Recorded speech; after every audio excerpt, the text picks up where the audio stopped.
Hola, buenas tardes, buenas noches a todos, bienvenidos de nuevo a este pequeño rincón del cinéfilo. Antes de empezar con la crítica de la película de hoy, que es El Imperio del Sol, sin duda la ganadora de la encuesta que hice hace unos cuantos días, en la que os puse 55 días en Pekín, de Nicholas Ray, Testigo de cargo, de Billy Wilder, y Pozos de ambición, de Paul Thomas Anderson, la última era El Imperio del Sol y fue precisamente la que ganó con un 38-39% de los votos precisamente. Como habréis visto, la cabecera del canal, la introducción, pues ha variado. Ello ha sido posible porque unos compañeros, unos amigos míos, expertos, profesionales en informática, pues me las han hecho como un favor personal. Y desde aquí pues quiero, única y exclusivamente, darles las gracias por ellos. Ellos ya saben ya perfectamente quiénes son, así que muchísimas gracias por vuestro apoyo. Y sin más dilación vamos a ir con la crítica de la película El Imperio del Sol, que precisamente además... Casualmente, puede verse además como una secuela de la película que os estuve comentando el otro día, 55 días en Pekín. Para haceros un pequeño resumen, muy breve, en la película 55 días en Pekín se describían una serie de acontecimientos en los que China, o mejor dicho, su capital, Pekín, estaba invadida, evidentemente, por una serie de colonias occidentales. Nos situamos en la época colonial, año 1900 aproximadamente, donde los chinos estaban con unas colonias británicas, belgas, italianas, alemanas, austriacas e incluso japonesas. Y describe una serie de acontecimientos bélicos precisamente entre el malestar que tenía Su Majestad Imperial, precisamente. Os recomiendo que la veáis porque es una gran maravilla, una obra maestra, igual que la película que voy a comentar esta noche, que va a ser una crítica muy profunda y con muchísimo detalle. Es una de las grandes películas de Steven Spielberg, que además precisamente relataba esos hechos, es decir, esos acontecimientos bélicos entre las colonias occidentales que estaban invadiendo, evidentemente, Pekín, estaban invadiendo China. Y Su Majestad Imperial lo que hace precisamente, Su Majestad Imperial precisamente es ser denigrada por los occidentales. Al final de la película, ya os dijo, aparecían un montón en esa guerra que tienen, en esa revuelta, las rebeliones en contra, los chinos en contra de los occidentales, aparecen las tropas de los ingleses, de los norteamericanos, de los belgas, japoneses, etcétera, etcétera, precisamente para invadir territorio chino. Los acontecimientos que ocurren precisamente en el Imperio del Sol parecen una secuela. ¿Por qué? Porque son una continuación de lo que ocurrió precisamente en China, y más exactamente en la ciudad de Shanghái 40 años después, ya inmersos en la Segunda Guerra Mundial. El Imperio del Sol es una película que se basa además en una novela de un escritor llamado J.G. Ballard, en el que fue precisamente él, un occidental, que vivió en los campos de concentración, precisamente, cuando China fue invadida por los japoneses en la Segunda Guerra Mundial, después del ataque a Pearl Harbor de los japoneses a Estados Unidos, precisamente. Y esos son los hechos que nos van a relatar en la película de El Imperio del Sol. ¿Y por qué digo que parece una secuela de 55 días en Pekín? Porque en los chinos todavía, que están representados aquí en esta película como la servidumbre de las personas que vivían en Occidente, siguen teniendo ese malestar porque 40 años antes les habían ganado una rebelión y habían humillado a Su Majestad Imperial. Es decir, se puede decir que aquí vemos cómo esos orgullos y esos rencores precisamente de los chinos hacia los occidentales continúan 40 años después, porque para los chinos, evidentemente, que es la civilización, los chinos, la civilización más antigua del mundo, más antigua, tiene miles y miles y miles y miles de años, mucho más antigua que incluso que las pirámides, como mi último vídeo que he sacado, es la civilización más antigua. Se sintieron humillados, porque otros extranjeros, occidentales, precisamente en este caso, pues derrocaran a las tropas chinas y derrocaran a Su Majestad Imperial. Pues en esta película se ve precisamente una serie de hechos que vamos a ir narrando y una serie de detalles en la película, cómo los chinos todavía, pasados 40 años y pasadas ya 2 civilizaciones, tenían ese rencor hacia los occidentales. Pero vamos ya a ir directamente a lo que es el meollo del asunto de la película El Imperio del Sol. El Imperio del Sol es una película dirigida por Steven Spielberg en el año 1987, que debido a su gran calidad, fue galardonada con el premio National Board of Review, que es el grupo más prestigioso de críticos de Estados Unidos, en ese mismo año, en el 87, a la mejor película y al mejor director. Pero no tuvo un gran éxito en taquilla, como otras películas de Steven Spielberg, y ahora os voy a decir el porqué. No fue por una mala campaña de marketing, ni muchísimo menos. Pero yo creo que ese poco éxito que tuvo, digamos, no que es que fuera un fracaso comercial, sino que Spielberg, evidentemente, que venía en los años 80 de rodar todas las películas de Indiana Jones, E.T., El color púrpura, que habían sido todo éxitos de taquilla, se encontró con que el Imperio del Sol no recaudó el suficiente dinero, o que él pensaba que iba a recaudar el suficiente dinero. Pero a lo largo de la crítica os voy a decir el por qué pienso yo que no recaudó el suficiente dinero esta película. No por su falta de calidad, que le sobra calidad. La crítica, debido a ese pequeño, digamos, fracaso comercial, no la trató excesivamente bien, pero hoy en día El Imperio del Sol se ha convertido en una película de culto, porque todos los críticos e historiadores de cine coinciden de que la época de Steven Spielberg, supuestamente dorada, aunque es un director que en narrativa ha ido evolucionando muchísimo, y que los productos que hace hoy en día no tienen prácticamente nada que envidiar a los de los 80, aunque son unos temas completamente distintos, es decir, Steven Spielberg, como director, ha ido evolucionando, ha ido cambiando de temas. Su técnica narrativa, sus estructuras narrativas, todo ello ha ido evolucionando y ido cambiando paulatinamente, sobre todo ya no solo cuando estuvo con Lambling in Entertainment, sobre todo también a raíz, por ejemplo, de éxitos como Salvar al Soldado Ryan, cuando nos adentramos ya en el año 2000, con películas como Caballo de Batalla, como Tintín, como Múnich, por ejemplo, que son ya películas de otro estilo a las que hacía ya en los años 80. Pero como yo también soy un nostálgico de los años 80, he querido comentar El Imperio del Sol por ser hoy en día ya considerada por los historiadores de cine como una de las películas más notables y mejores de Steven Spielberg dentro de la década de los 80. Estamos hablando de una década en la que Steven Spielberg rueda las 3 películas de Indiana Jones, E.T. el extraterrestre y El color púrpura, es decir, prácticamente 5 obras maestras. La sexta es El Imperio del Sol, y ahora os diré precisamente el porqué. Steven Spielberg se basó precisamente en el libro de J.G. Ballard porque él estuvo en una serie de campos de concentración por unos hechos históricos que ocurrieron, y os situamos. Cuando ocurrió precisamente en 1937, cuando prácticamente empieza la Segunda Guerra Mundial, Japón invade China y también invade sus ciudades más importantes como puntos estratégicos, Pekín, incluida Shanghái.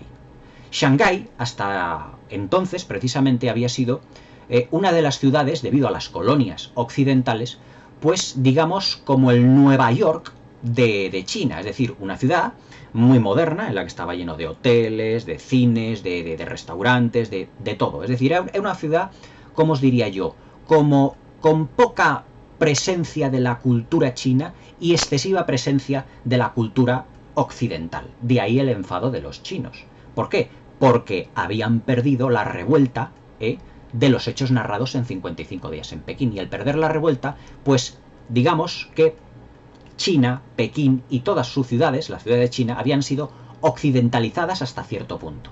Pero Shanghái la que más. Es decir, Shanghái se había convertido en una ciudad muy exótica, llena de clubs, de bares, de todo tipo. Es decir, una ciudad muy occidentalizada, con una cultura muy occidental. Y en el que vivían también muchas personas de la clase alta inglesas, a la que pertenece precisamente la familia del protagonista de esta película, que es Christian Bale, en el papel de Jim. Cuando precisamente ocurre el ataque a Pearl Harbor, es decir, cuando los japoneses, con sus aviones cero,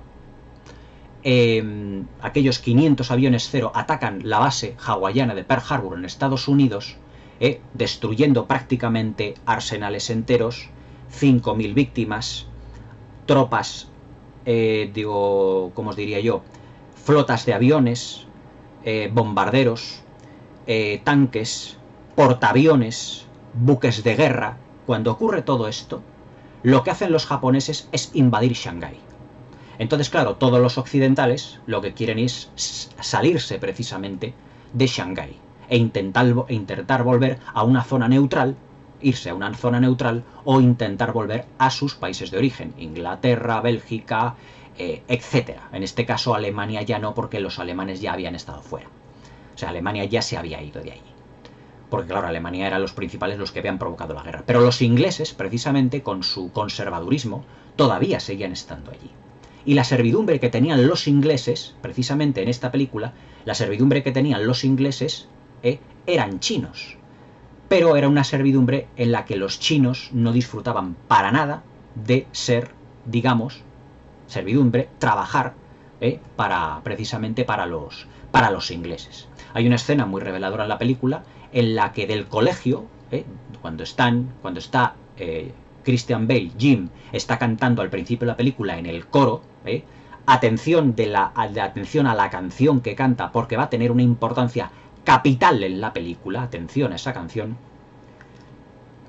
Luego recogida en un Rolls Royce o en un coche, parece un Rolls Royce Phantom o así, ya os digo que era la clase alta inglesa, los ricos ingleses, es recogido por su ama de cría, por así decirlo, por una niñera, por una babysitter, y por un chofer, que van mirando a Jim de una manera, digamos, con desprecio. ¿Por qué?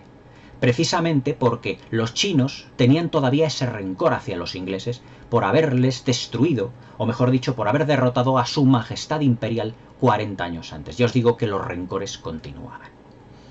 Entonces, las tropas japonesas entran en Shanghái y evidentemente los occidentales quieren salir de allí. Y aquí es donde empieza la auténtica película, que es El Imperio del Sol. El Imperio del Sol argumentalmente es una película muy rica en todo lo que se refiere a aspectos emocionales, psicológicos, cognitivos, pero todos vistos desde el punto de vista, valga la redundancia, de un niño. Es la historia de un niño que vive en un campo de concentración, debido a un error fatal que le ocurre. En la salida de todos esos occidentales, de los ingleses, de la ciudad de Shanghái, intentando salir porque las tropas japonesas les estaban invadiendo, hay un tumulto gigantesco donde Jim se separa accidentalmente de sus padres. Pero ¿cómo es la personalidad de Jim, interpretada por Christian Bale? Hablándoos un poquito de Christian Bale, os diré que es uno de los actores actualmente de Hollywood más camaleónicos. Le hemos visto en papeles en el que es que ha ganado peso, en las que se ha quedado en los huesos, haciendo, evidentemente, lo que todos conocemos, la trilogía del Caballero Oscuro, que sin duda es algunas de sus mejores películas. Ganador de un Oscar al mejor actor por The Fighter, el luchador. No me acuerdo si era el mejor actor o el mejor actor secundario, pero el hecho es que Christian Bale ya tiene un Oscar en su estantería. El Maquinista, aquella película donde adelgazó prácticamente hasta los huesos. Es decir, es un actor muy camaleónico que se ha ido transformando en cada una de sus películas de un modo realmente impresionante. Le hemos visto hacer, por ejemplo, de policía en la película Enemigos Públicos de Michael Mann, detrás de uno de los grandes capos de la mafia norteamericana de Chicago llamado John Dillinger, y dando con él. Le hemos visto en multitud de papeles, todos realmente notables y con unas interpretaciones extraordinarias. Pero El Imperio del Sol fue su primera película y tuvo la extraordinaria suerte, evidentemente, de contar con el mejor director que había en ese momento, que era Steven Spielberg. La edición que yo tengo del Imperio del Sol, esta, en Blu-ray, ya la tengo de hace mucho tiempo, lo tengo ya prácticamente casi el disco desgastada de las veces que la he visto. Es una película realmente maravillosa. Y nos narra, ya os digo, el punto de vista y la evolución del personaje de Jim a través de la vivencia que tiene en un campo de concentración. Jim, precisamente, se pierde por las calles de Shanghái y va a dar con dos marineros que también, no es que pretendan huir, pero que quieren salir de allí, que son los actores John Malkovich y Joe Pantoliano. A John Malkovich, ¿qué os puedo decir de John Malkovich? Es uno de los mejores actores, uno de los más grandes actores de los últimos tiempos. Acordaos de su extraordinario papel en Las Amistades Peligrosas y un desafortunado papel en su última película haciendo de un Hércules Poirot realmente un tanto extraño. Pero John Malkovich es sin duda uno de los grandes actores de todos los tiempos. Su físico especial, su mirada enigmática, le hace un actor realmente un tanto extraño, pero a la vez atrayente. Y de Joe Pantoliano, ¿qué os puedo decir también? Brevemente, porque quiero dedicarlo a la crítica de la película. Joe Pantoliano, acordaos que es el malo, o mejor dicho, el traidor de la película Matrix, llamado Cifra, que es el que precisamente delata a Neo y delata a todos los personajes que estaban, digamos, fuera de Matrix, es decir, en la realidad, con el objetivo de que él le reborren la memoria porque él está sufriendo mucho y que él no quiere saber nada absolutamente de ellos, de sus compañeros, y ocurre en déjà vu. Pero vamos, no os voy a comentar la película Matrix ahora. Pues estos dos personajes recogen a Jim, que prácticamente ha estado viviendo, pues, después de haber perdido a sus padres, él vuelve a su casa y vive allí de las latas de comida que tiene, etcétera, etcétera, pero no puede conseguir más comida porque todos los occidentales, todos se han ido. Y los chinos que tenían a su servicio, debido al odio que tenían, le han abandonado. Es muy clara, muy aclaratoria, la secuencia en la que Jim baja las escaleras de su casa y ve a su niñera y le dice, ¿qué está pasando? ¿Dónde está todo el mundo? Y llega la niñera, que está sacando ella una especie de, bueno, un mueble, y de repente le suelta un guantazo tremendo. No sin razón, ya que él era un niño muy mimado, era un niño muy consentido, y les estaba haciendo un poco, digamos, la vida imposible a la servidumbre de allí. Pero eso, unido al orgullo herido de los chinos hace 40 años, le suelta un guantazo, vaya guantazo que le suelta. Y claro, Jim se queda como si no se lo esperase, aunque él evidentemente no comprende lo que está pasando, no comprende todo eso.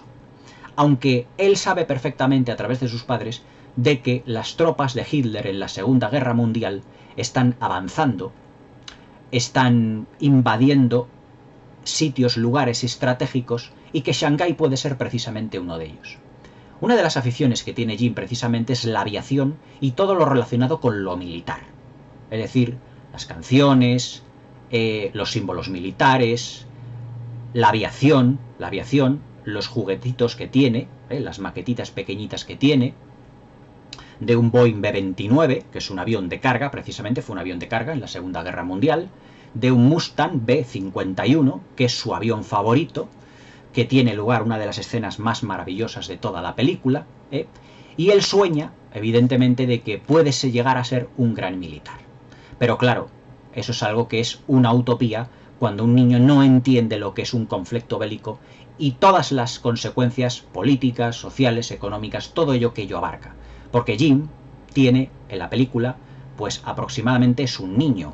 Christian Bale, cuando hizo la película, tenía 13 años. Aquí se supone que puede tener pues prácticamente la misma edad, 10, 11, 12, 13 años aproximadamente. Pues Jim, evidentemente, como ya os he dicho, es separado de sus padres accidentalmente en ese tumulto, está en su casa, pero llega un momento que la comida se le termina.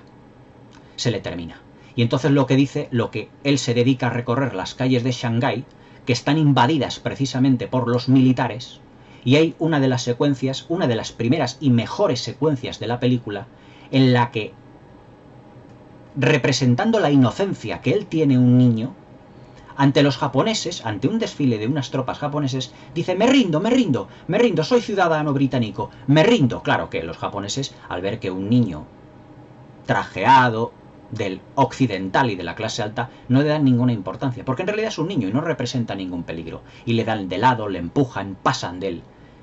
Y Jim, pues claro, evidentemente no entiende todo lo que está ocurriendo, y tiene que estar malviviendo en las calles, regresa a su casa, se le acaban las provisiones. ¿Qué puede hacer Jim a todo esto? Cuando ya conoce a Joe Pantoliano y a John Malkovich, todos ellos son llevados a un campo de concentración.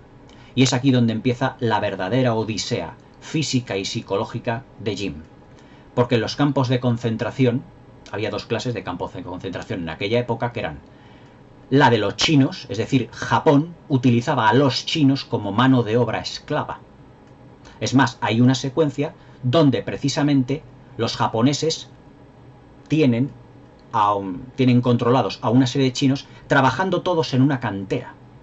Y seleccionan también a una serie de occidentales que los están llevando a los campos de concentración, Jim incluido, para que trabaje en esa cantera. La inocencia de Jim vuelve a salir a relucir, porque él coge una piedra, él suelta del camión donde va, coge una piedra y se pone a ponerlas allí. Pero ese no es el objetivo de los japoneses, porque los más débiles, es decir, los niños, los ancianos y los enfermos, pasarán a formar parte de los campos de concentración. Y los más fuertes, los más jóvenes, los más aguerridos, los más, por así decirlo, con más fortaleza, pasarán a trabajar a las canteras. O mejor dicho, pasarán a hacer los trabajos forzados. Jim pasará durante muchísimos años dentro de un campo de concentración. Y aquí es donde viene el auténtico proceso físico y psicológico del cambio de Jim, que realmente es una auténtica bajada a los infiernos, porque asiste a muertes de personas, a cómo le dan palizas a compañeros y amigos suyos, a cómo ve morir desangrados, a cómo ve morir de tifus, de malaria, de disentería, incluso ve morir de inanición por la falta de comida a muchos de sus compatriotas. Todo eso a Jim le va calando físicamente y psicológicamente, por supuesto. Pero todo ese proceso a medida que se va aumentando en los años. Cuando entran las tropas, ya os digo, después de Pearl Harbor, estamos situados en el año 1941. En 1937 las tropas habían invadido precisamente Shanghái, pero después de Pearl Harbor todo se recrudece. Y Jim pasa a formar parte de un campo de concentración en 1941. Todos estos hechos están asesorados por Steven Spielberg, mejor dicho, por J.G. Ballard a Steven Spielberg, porque él fue precisamente una de las personas que vivió en un campo de concentración. Y al asistir al rodaje del Imperio del Sol, revivió su propia experiencia. Incluso hubo japoneses, mejor dicho, chinos, que en la secuencia donde se invade precisamente, los japoneses invaden las calles después del ataque a Pearl Harbor, invaden las calles de Shanghái, hay chinos más, claro, evidentemente habían pasado 40 años desde el 87 hasta el 40 y tantos, pues habían pasado 40, 50 años desde la Segunda Guerra Mundial. Los chinos más mayores, que también habían hecho de extras, que también estaban haciendo de extras algunos de ellos, mostraron cierta reticencia a participar en la película. Pero Steven Spielberg, como quería gente de todas las clases, en las secuencias de masas del principio de la película, cuando todos, chinos y occidentales, pretenden salir todos de Shanghái a la vez, debido a la presencia de las tropas japonesas, utilizó, evidentemente, a una serie de traductores chinos para que dijeran: no se preocupe, esto no es una película, no tiene por qué invadirse. Pero muchos de ellos, que todavía lo habían vivido, pues se sintieron un tanto incómodos al ver precisamente a unos actores que precisamente eran miembros del ejército chino vestidos con un uniforme japonés, pero con una bandera japonesa. Y se sintieron un tanto extraños. Pero ahí había pues una traductora para decirles: no se preocupen, esto es una película, no va a ocurrir nada por el estilo, no va a ocurrir ninguna invasión. Este señor se llama Steven Spielberg y hace películas en Hollywood. Lo que evidentemente pues ya causó la tranquilidad de muchos de ellos. Pero al principio no lo tomaron, digamos, con demasiado sentido del humor algunos de los chinos que hacían de extras precisamente, que fueron alrededor de unos 3000. Hay escenas de masas cuando todos intentan salir de Shanghái extraordinariamente filmadas.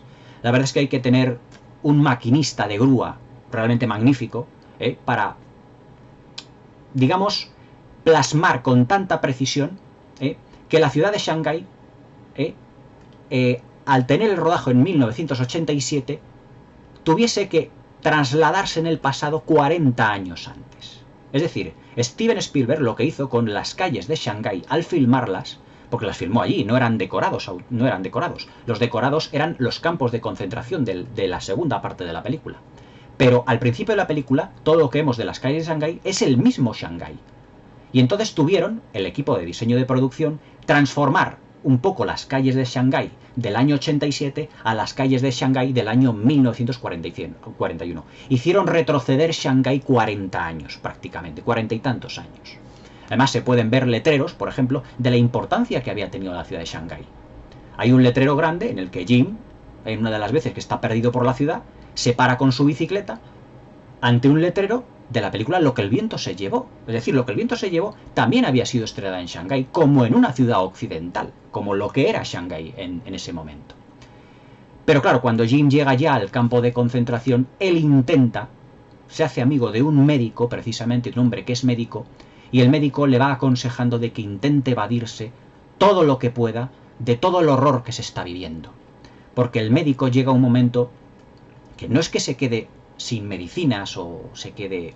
Él sigue intentando salvar la vida a todos aquellos enfermos, a todas aquellas personas más débiles, a aquellas personas más ancianas, que van muriendo poco a poco a lo largo de los años en el campo de concentración.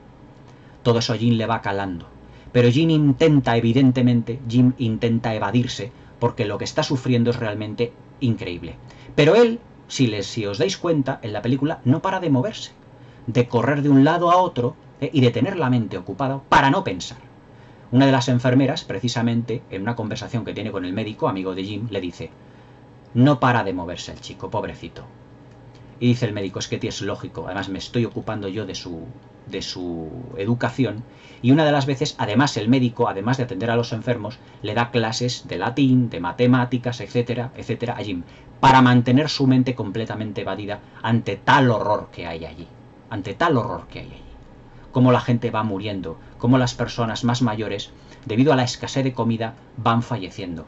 Son realmente escenas muy emocionales, como por ejemplo aquella en la que los japoneses sueltan unos sacos llenos de patatas con un arroz que además tienen bichos, que eso es lo que les dan de comer prácticamente a los que están en los campos de concentración.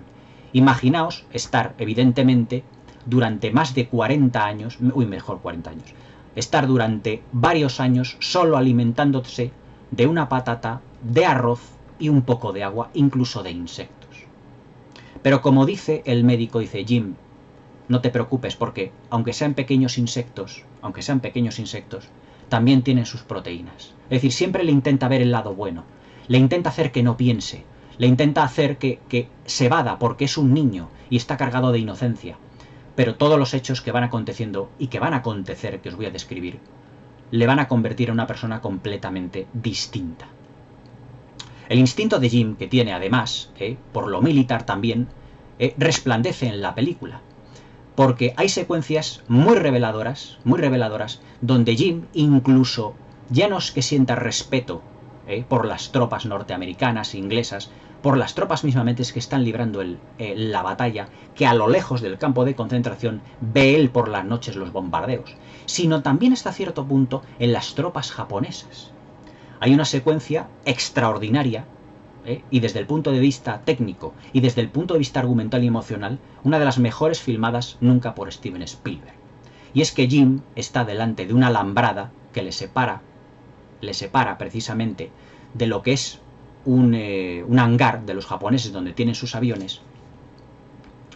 Y vosotros sabéis que en la Segunda Guerra Mundial existían los kamikazes. Los kamikazes pues, eran aviadores japoneses que hacían un juramento especial para suicidarse, pero claro, teniendo en cuenta que iban a causar un daño terrible, suicidándose, causando un daño terrible a sus enemigos. En Pearl Harbor, por ejemplo, los aviones cero japoneses directamente se estrellaban contra los portaaviones, para no que fuesen un tiro o una bomba, sino que se estrellaban directamente para causar el mayor daño posible. Al amanecer hay una serie de mesitas, donde hay una serie de cuencos y 3 soldados japoneses con la cinta típica de los kamikazes que precisamente se están preparando para sacrificarse. También aquí, en la riqueza de la película, hay que tener un concepto muy claro, que es el concepto de la dignidad y el honor japonés. ¿Que de dónde viene aquello? ¿Qué es eso del concepto y de la dignidad y el honor? El honor japonés. Es el honor de los samuráis. El honor a no ser derrotado. Y el honor a que ya no te derroten, sino salir victorioso. Es decir, para un japonés, que le derroten significa una humillación tan grande que él ya no quiere ni vivir, precisamente. Ni vivir. Vosotros habréis visto películas o habréis oído de relatos en donde los samuráis o los japoneses, ante una humillación tremenda, ante una acción, se suicidaban, se hacían el harakiri precisamente. Se clavaban un sable precisamente en toda la boca del estómago. El honor del samurái todavía sigue precisamente en las tropas japonesas. Y aquí el honor del samurái se ve en el personaje que es el que está liderando el campo de concentración de los occidentales, que es ese japonés que le da la paliza, una paliza tremenda, al médico amigo de Jim. Pues en esta secuencia están los tres personajes, es decir, los tres aviadores japoneses que van a ser los tres kamikazes, preparándose para sacrificarse. Y empiezan ellos a cantar un cántico, evidentemente, un cántico que seguramente sería, hombre, en japonés yo no lo entiendo, pero sería precisamente algo como que se dirigen ellos al sacrificio y que no van a volver, pero que ellos lo aceptan con dignidad porque se sacrifican. Es decir, es el sacrificio, el honor del samurái, precisamente. Y entonces Jim, que él sabe perfectamente lo que ha hecho porque ya lleva tiempo en el campo de concentración, saluda militarmente a los japoneses porque ellos saben que van a morir. Y la muerte, visto desde un punto de vista de un niño, aunque sea el enemigo, es un hecho terrible. Aunque sea el enemigo, es un hecho terrible. Y les saluda. Y empieza a cantar la misma canción religiosa que había cantado precisamente al principio de la película cuando se le ve por primera vez. De ahí la importancia de la canción que os estoy diciendo, que os había dicho al principio de la crítica. Empieza a cantar lo mismo. Empieza a cantar un himno, una canción religiosa, que llama la atención del líder japonés que está allí para controlar el campo de concentración. El líder japonés sabe que esos tres soldados japoneses van a ir precisamente a la muerte. Pero el líder japonés se le empiezan a poner los ojos llorosos, pero no porque esos tres compañeros suyos hagan el honor y la dignidad de sacrificarse, sino porque un occidental está mostrando su respeto precisamente por el sacrificio del enemigo. Como dijo Homero en la Ilíada, mejor dicho, como en la Ilíada de Homero dijo, por ejemplo, Príamo, el rey Príamo, le dijo a Aquiles, cuando mató a su hijo, a Héctor, incluso entre enemigos puede haber respeto. La dignidad del samurái le está diciendo al líder japonés del campo de concentración que ese niño occidental está respetando que esos soldados japoneses, a pesar de ser sus enemigos, se vayan a sacrificar. Y eso es lo que le emociona a él y lo que le hace ganar el respeto de Jim. Porque ese soldado japonés, mejor dicho, ese general japonés, se está emocionando porque Jim está cantando una canción a favor de sus tropas. Es más, la canción que estaban cantando en ese momento los japoneses la dejan de cantar y se dan la vuelta para oír a Jim. Y eso es lo que provoca la emoción de ese militar japonés que en principio odia a los occidentales. Y de ahí que se gane el respeto de Jim. Al final de la película, este hombre, este militar japonés, cuando ya liberan a los del campo de concentración después de que los Estados Unidos hayan tirado la bomba de Hiroshima y Nagasaki, se dirige de todos los miles de personas que estaban en el campo de concentración, se dirige a Jim, le mira no con malos ojos y le dice, chico difícil, como diciendo, no comprendo tu actitud porque tú no eres como los demás. Es decir, tú has respetado la dignidad del samurái, has respetado nuestros ideales, pero le dice difícil porque no entiende su actitud, aunque la respete. Porque eso sí, el honor y la dignidad del japonés, que es el honor y la dignidad del samurái, sigue estando presente en el espíritu de los japoneses. Por eso, cuando ellos tiran la bomba en Hiroshima y Nagasaki, el emperador Tojo, japonés, decidió rendirse. Y decir, nos han humillado, nos han derrotado, por lo tanto, nos retiramos. También, la inocencia de Jim se ve al principio de la película porque hay un niño japonés al otro lado del campo de concentración que juega con un avión. Exactamente tiene los mismos gustos que Jim, pero estamos hablando de niños, de la inocencia de niños. Y ellos dos llegan a ser amigos. De vez en cuando van teniendo pues cosas en los que se narra, por así decirlo, una amistad ahí como encubierta. Hay una secuencia en la que Jim pues pretende recuperar una cosa que ha escapado prácticamente al otro lado del campo de la valla, del otro campo de concentración, y se va arrastrando allí por el fango como puede. Y el militar japonés del que os estoy hablando empieza a otear dónde está este niño, y empieza a buscarlo allí por los matorrales. Y el niño japonés le dice, aquí, aquí, aquí. Y claro, Jim cree que se está refiriendo a él cuando él está escondido. Pero, ¿cuál es la sorpresa que se lleva Jim?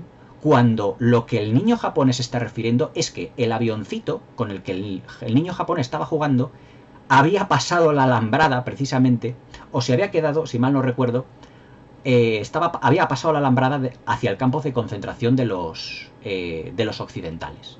Y entonces es cuando ya el militar japonés ya se retira. Y entonces el niño japonés le sonríe, le hace un guiño, como diciendo, te he salvado. Y Jim, con toda su buena voluntad, le saluda. Son la inocencia de los niños dentro de un gran campo de concentración.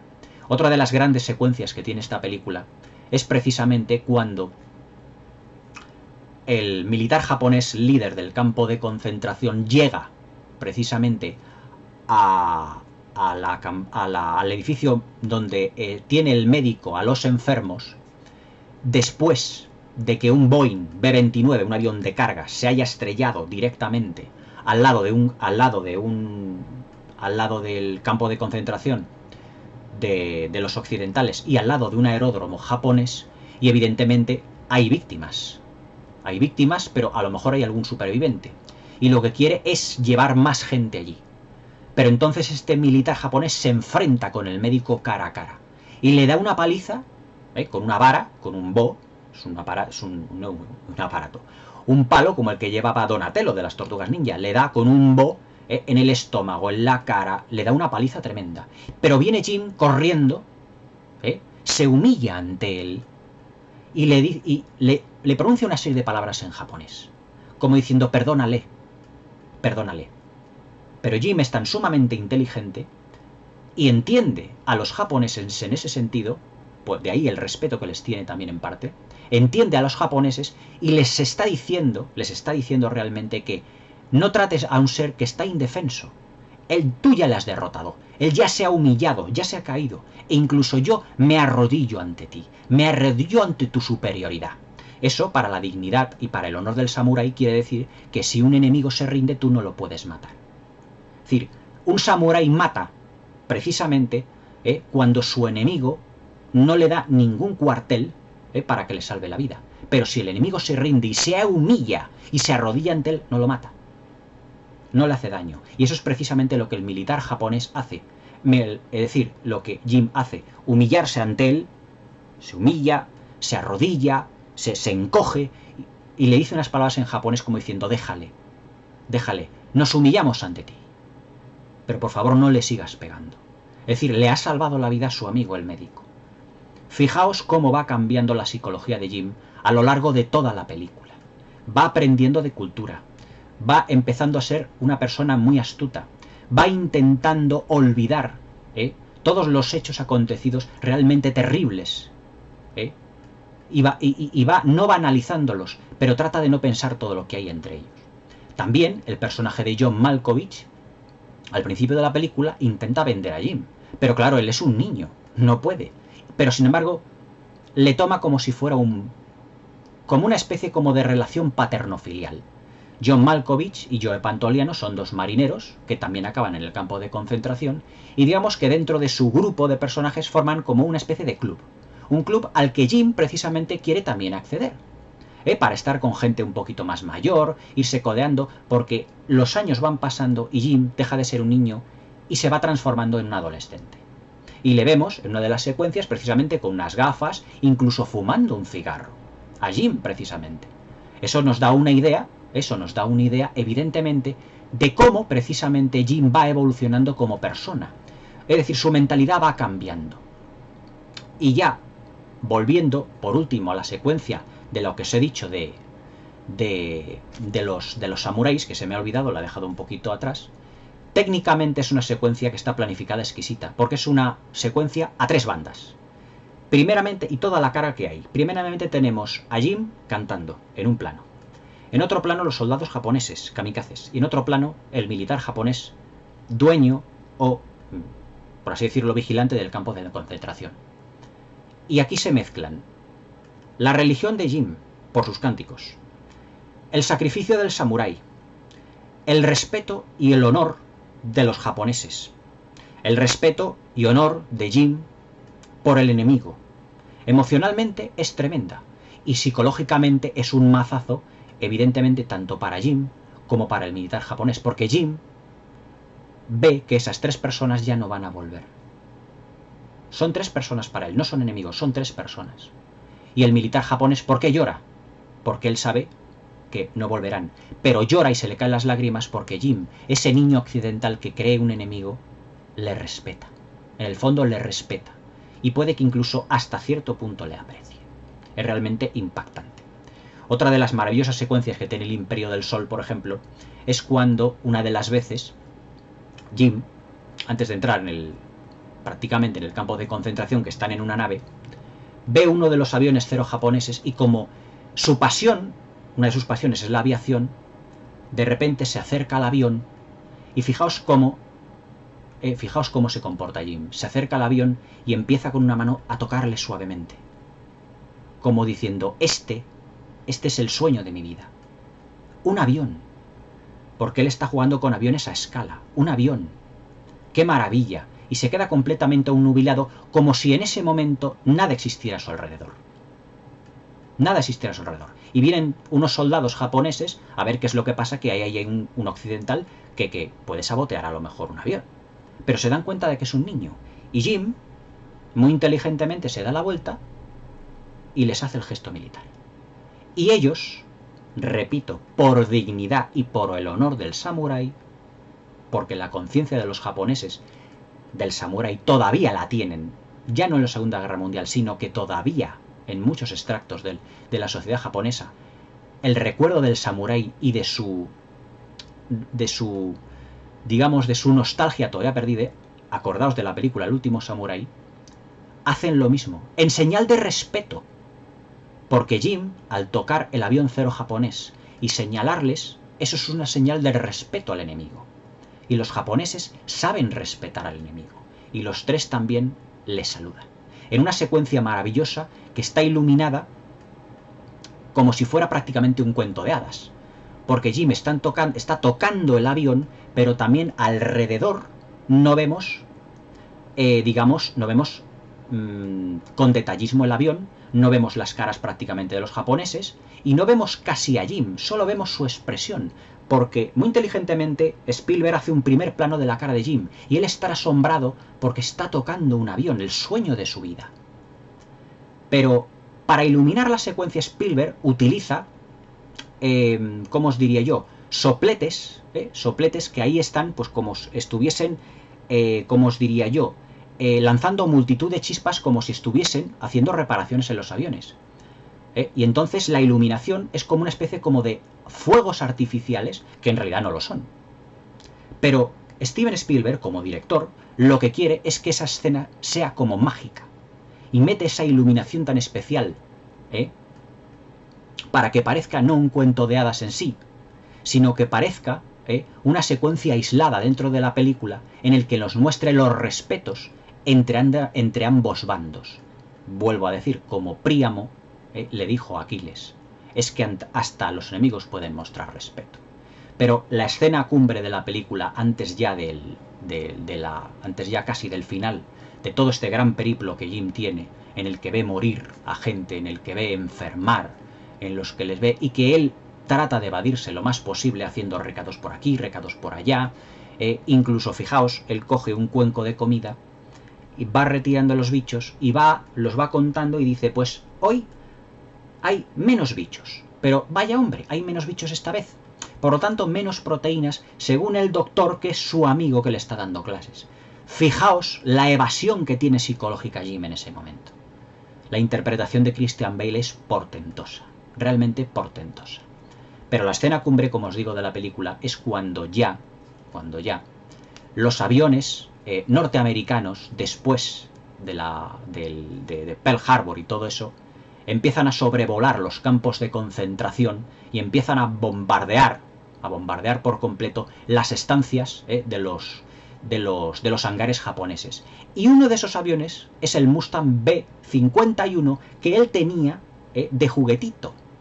Y Jim, pues como está viendo aviones, se emociona, sube a lo alto precisamente de un promontorio, de un edificio japonés, de un edificio de los japoneses, dentro del campo de concentración, y de repente ve pasar delante de él al que él llama el Cadillac del cielo, al Mustang B-51.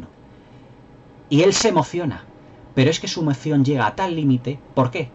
Porque el piloto, que lleva la carlinga abierta, después de haber bombardeado las estancias japonesas, le saluda a Jim, le hace un símbolo o un gesto tipo militar, pero le saluda. Y claro, Jim para eso ya estalla en máximo éxtasis. Es cuando dice: Mustang B-51 del cielo, el Cadillac del cielo, arriba, vamos para allá, adelante, adelante.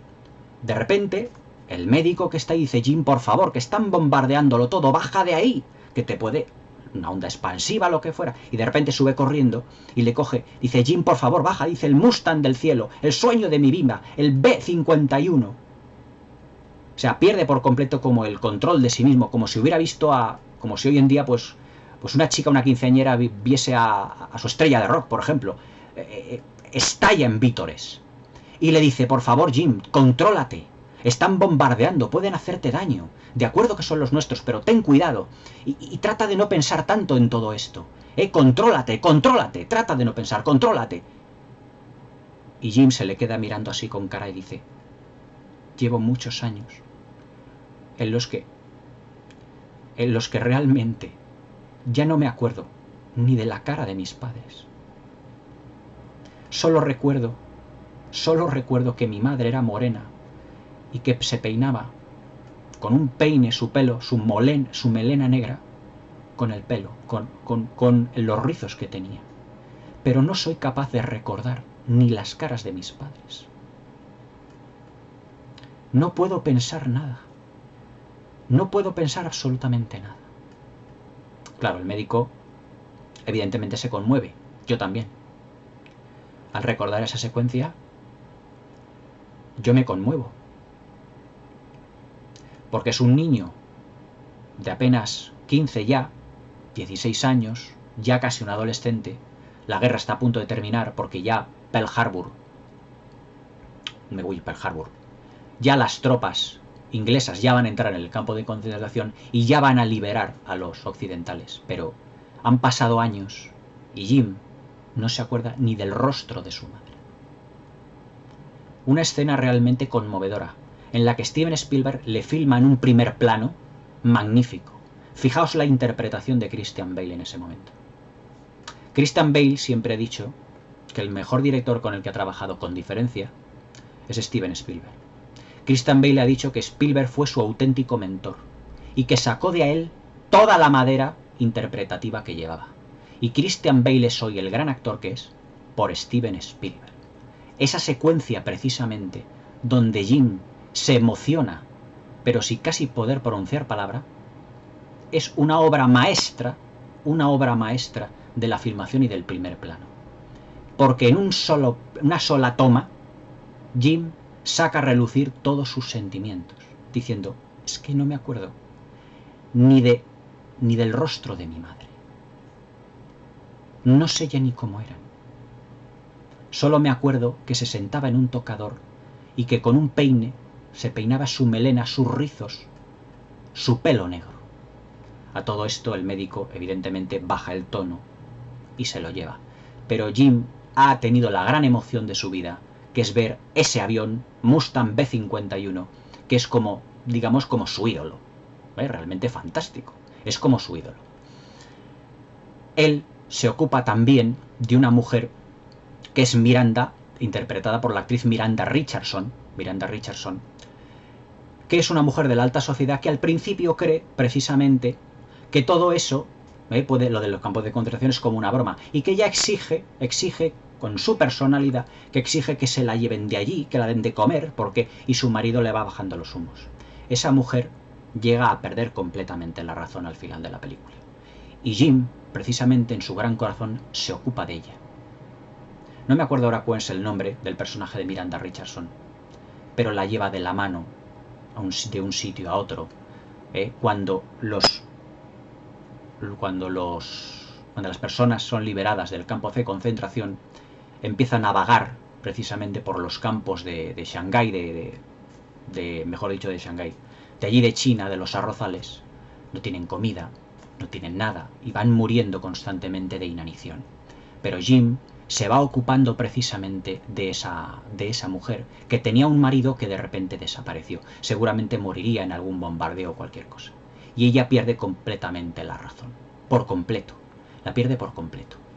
Y hay una secuencia en la que Jim ya se queda completamente solo porque no sabe allá a dónde ir, en el grado de desesperación que tiene, y es cuando del cielo van cayendo una serie de, como os diría yo, como de provisiones para comer, y ahí es donde se le ve la desesperación, en una secuencia en la que Steven Spielberg narra un aspecto y una faceta que no habíamos visto de Jim en ese momento, que es la rabia y la impotencia. Él intenta abrir las latas de comida con lo que sea, con lo que puede. Coge el abre latas y empieza a golpearle, hasta que ya unas gotas ya salen y empieza a beber, porque claro, él está deshidratado, está muerto de hambre, totalmente muerto de hambre.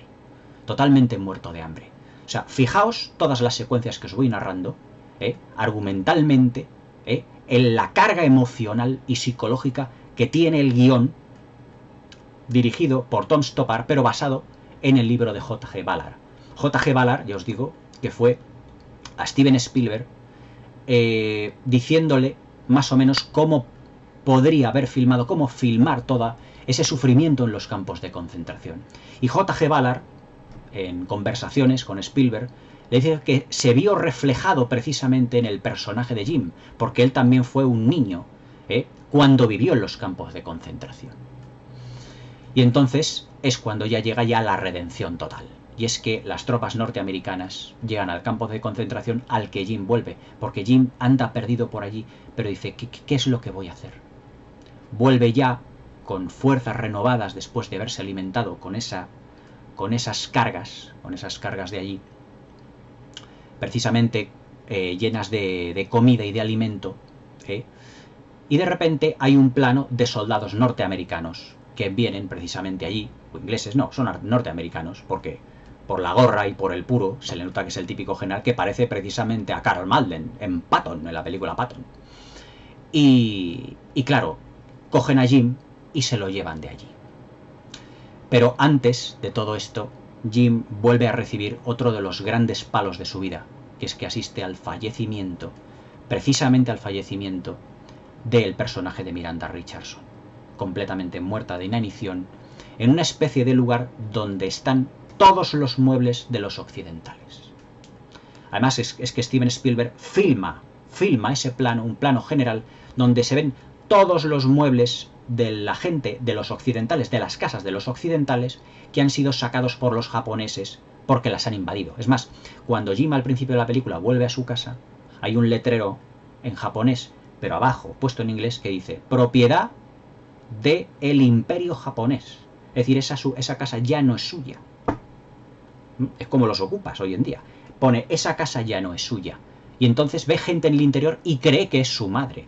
Pero no es su madre, son japoneses precisamente. A lo que él sale corriendo, y es una de las secuencias en las que ya está con John Malkovich y con Joan Pantoliano. Pero la redención, mejor dicho, ya la redención de Jim precisamente en esta maravillosa película,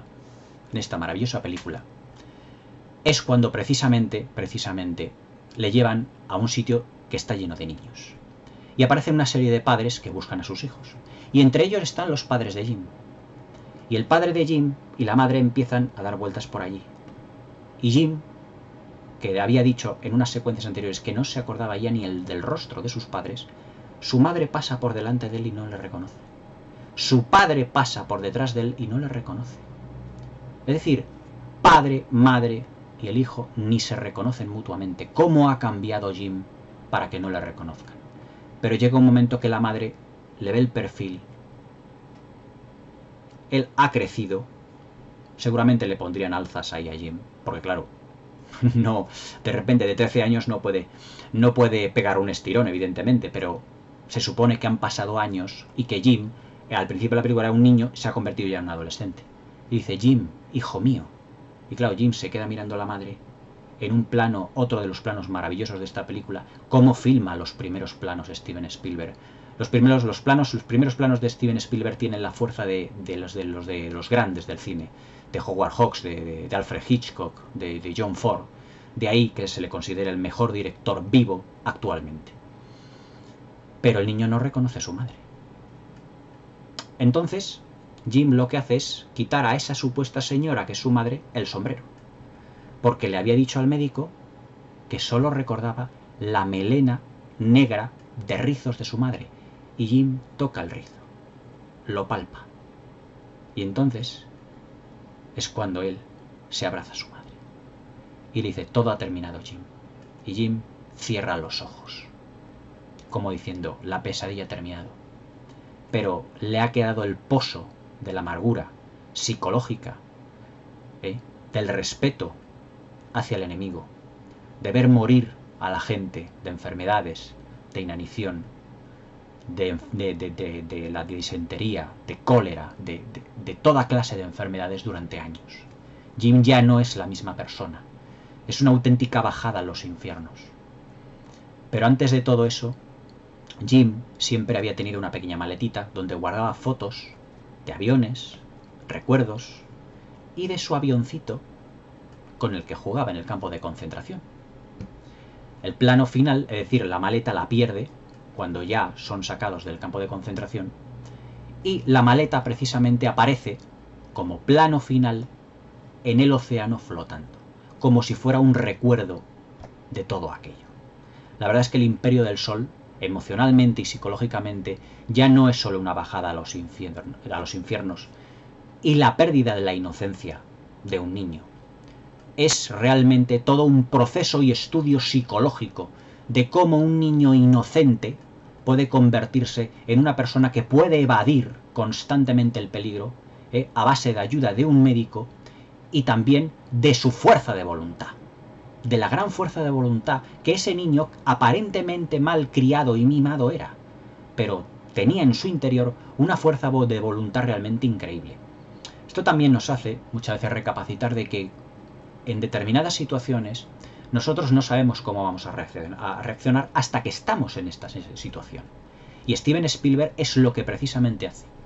Esta película yo creo que fue, El Imperio del Sol, un fracaso en taquilla porque Spielberg nos había enseñado hasta ahora en sus películas de niños cómo un niño puede hacerse amigo de un extraterrestre, correr aventuras con él, como en E.T., o producir una película como Los Goonies, en los que los niños recorren aventuras con barcos piratas. Y a lo mejor la gente se pensaba que El Imperio del Sol también eran las aventuras de un niño durante la guerra. Y se encontraron de que era una película que era todo lo contrario. No es las aventuras de un niño, es la bajada a los infiernos de un niño. Es decir, Steven Spielberg lo que hace es invertir totalmente el proceso psicológico de los niños que ha dirigido hasta ahora.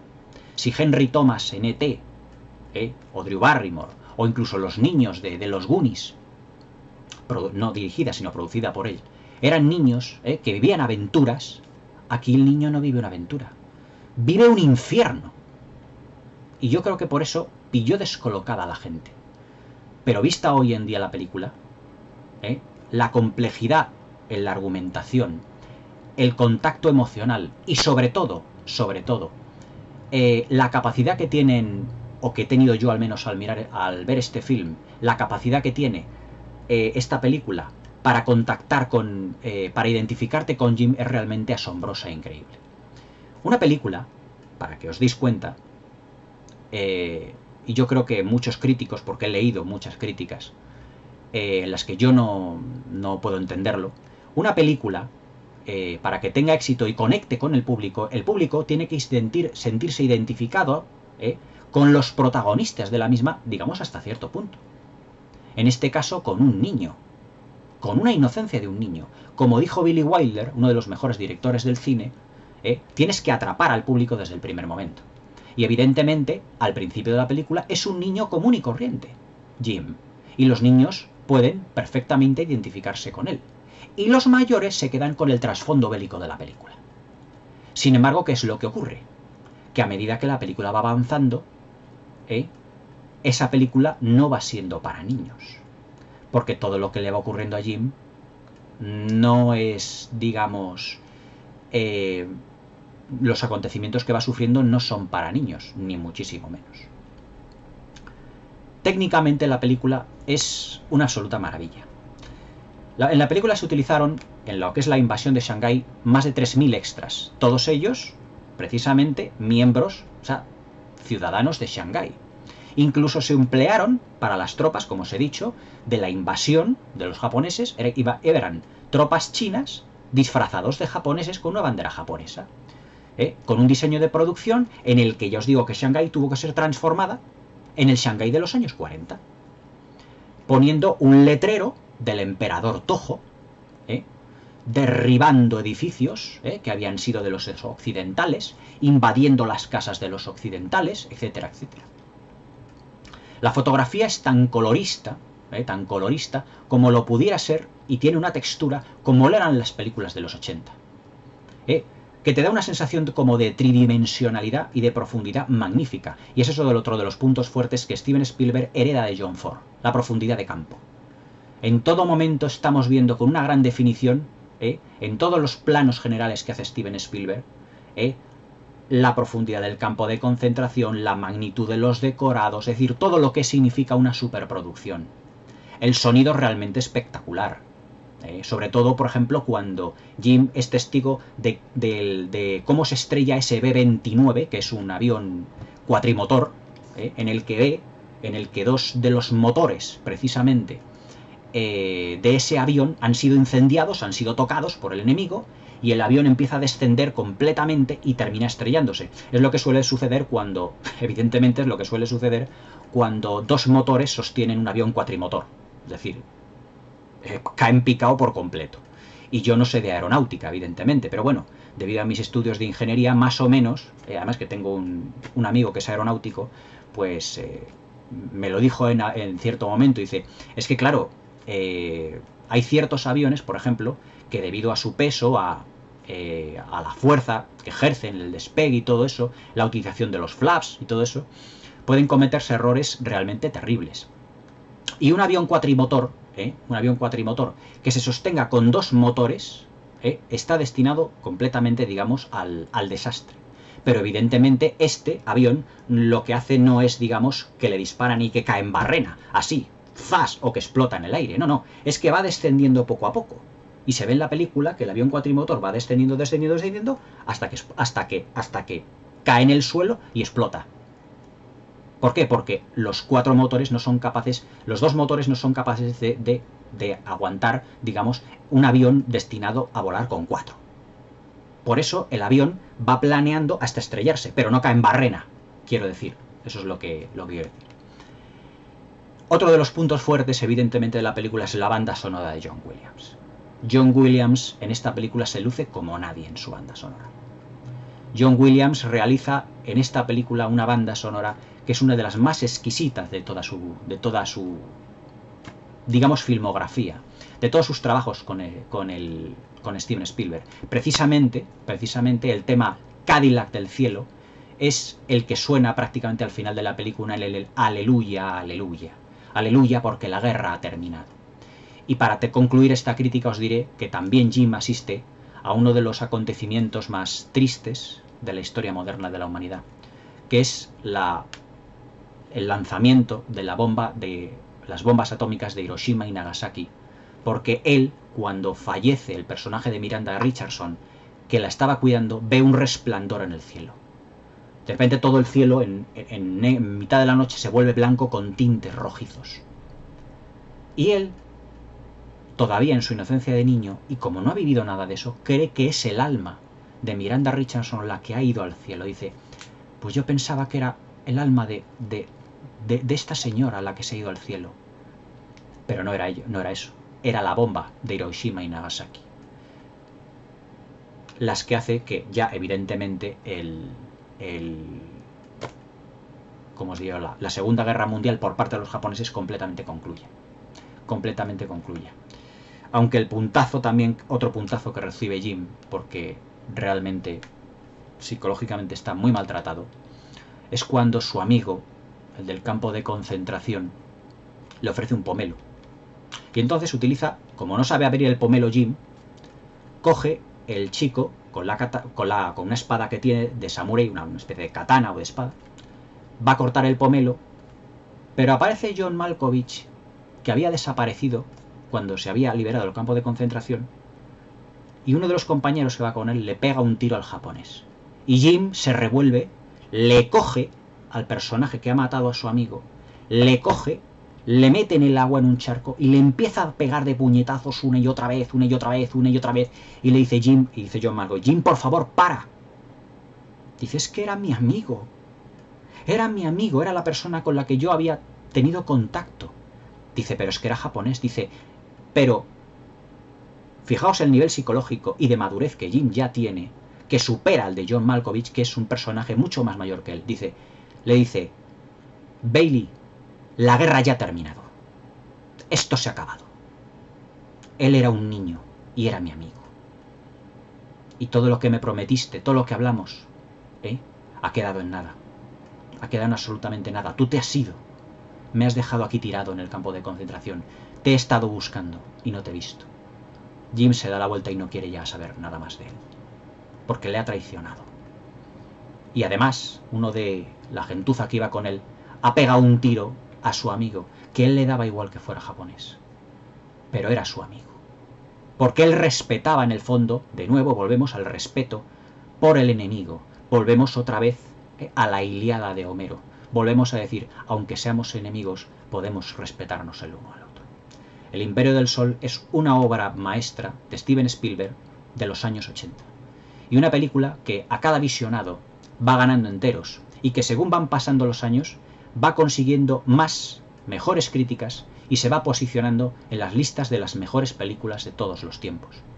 La interpretación de Christian Bale es sinceramente de otra galaxia. Se ha hablado mucho en Hollywood de interpretaciones de niños prodigio como os voy a decir yo, como Judy Garland, Mickey Rooney, Shirley Temple, en el caso del cine clásico, y en el cine moderno de Haley Joel Osment en El sexto sentido. Esas interpretaciones no son absolutamente nada al lado de la interpretación de Christian Bale en esta película. El primer plano, ya os digo, que tiene mirando al médico y diciendo, llorando en ese momento, porque hace años que no ve a su madre, y que ya ni siquiera su rostro ya lo recuerda. Es toda una declaración de intenciones de cómo Steven Spielberg sabe captar el lado emocional de las personas, exactamente igual que hacía John Ford. Por eso los directores jóvenes llaman a Steven Spielberg el nuevo John Ford, y le comparan con John Ford. Claro que John Ford, que es el mejor director de la historia del cine, Steven Spielberg siempre dice, bueno, muchas gracias, yo no me considero tanto, pero analizando sus películas podéis ver que tiene muchas influencias de John Ford. Sin ir más lejos, Salvar al soldado Ryan es el Centauros del desierto particular de Steven Spielberg. Pero ya hablaremos de Centauros del desierto. De Salvar al soldado Ryan tenéis aquí la crítica, pero ya hablaremos del Centauros del desierto, una de las películas más complejas de la historia del cine. El Imperio del Sol es sin duda una de las grandes obras maestras y me alegro mucho que haya sido la gran ganadora de la encuesta, porque es una película compleja a nivel técnico, emocional, psicológico, en el que se mezclan culturas, dignidades, códigos de honor y una interpretación de Christian Bale realmente portentosa y magnífica, con un diseño de producción extraordinario, una de las grandes superproducciones de los años 80, y qué más decir, una de las grandes superproducciones de los últimos 40 años. Para mí El Imperio del Sol, protagonizada por Christian Bale en su introducción y secundada por John Malkovich y Miranda Richardson, la verdad es que es una película inolvidable. recomiendo esta película a todo buen aficionado al cine. Es una película que no necesita de superhéroes, ni de guiones enrevesados. Es una película, sinceramente, de emociones. Es una película que te atrapa. Es una película que te emociona. No es una película fría. El gran superhéroe de esta película es Jim. Pero Jim no necesita ni una capa, ni un disfraz, ni absolutamente nada, para sobrevivir en un campo de concentración. Y él no rescata a ninguna chica en apuros, ni salva al mundo. No. Jim, se puede decir, que con su actitud salva realmente a personas de morir en un campo de concentración con su actitud, haciendo labores de medicina con el médico, aprendiendo, y haciéndose amigo de todo el mundo, incluso ganándose el respeto del enemigo. Ganándose el respeto del enemigo, haciendo que un militar japonés llore porque él cante. Ese es un auténtico superhéroe. Jim es un superhéroe. Christian Bale aprendió a hacer ser un superhéroe en esta película. El Imperio del Sol, una auténtica maravilla que no os podéis dejar de ver. Una obra maestra. Espero que la comentéis, mejor dicho, espero que la veáis, que me comentéis abajo, os suscribáis al canal para más críticas cinéfilas. Muchas gracias y hasta mañana.